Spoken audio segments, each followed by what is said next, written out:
Ghatal master plan নিয়ে হাইকোর্টে হলফনামা পেশ করল রাজ্য সরকারের পক্ষ থেকে আদালতে হলফনামা জমা দিয়ে স্পষ্ট জানানো হয়েছে এই প্রকল্পে অগ্রগতি না হওয়ার জন্য দায়ী কেন্দ্র।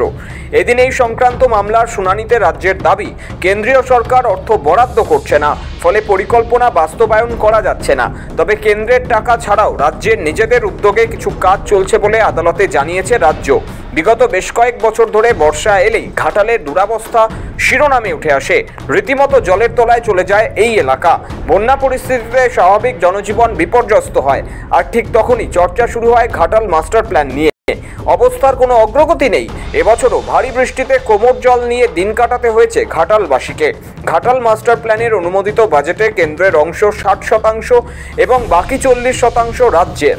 কিন্তু এই প্রকল্প বাস্তবায়ন যথাযথভাবে না হওয়ার কারণে প্রতি বছরই বন্যার মুখে পড়তে হয় 13টি ব্লককে। প্রায় 1650 বর্গ কিলোমিটার এলাকা জলের তলায় থাকে। তারপরেও এই প্রকল্প নিয়ে সমস্যার সুরাহা হচ্ছে না। তবে সম্প্রতি ফের সরকারের তরফে আশ্বাস দেওয়া হয়েছে যে খুব শীঘ্রই এই প্রকল্পের কাজ শেষ হবে। যদিও মামলাকারীরা অন্য দাবি করেছেন। তাদের অভিযোগ, এখনও পর্যন্ত রাজ্যের তরফে জমি অধিগ্রহণ করা হয়নি, ড্রেজিংয়ের কাজও শুরু হয়নি। সরকারের তরফে যা বলা হচ্ছে তা ভিত্তিহীন।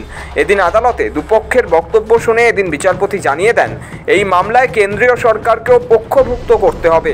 পাশাপাশি 4 সপ্তাহের মধ্যে এই মামলার ফের শুনানি হবে। ব্যুরো রিপোর্ট, সময়, কলকাতা।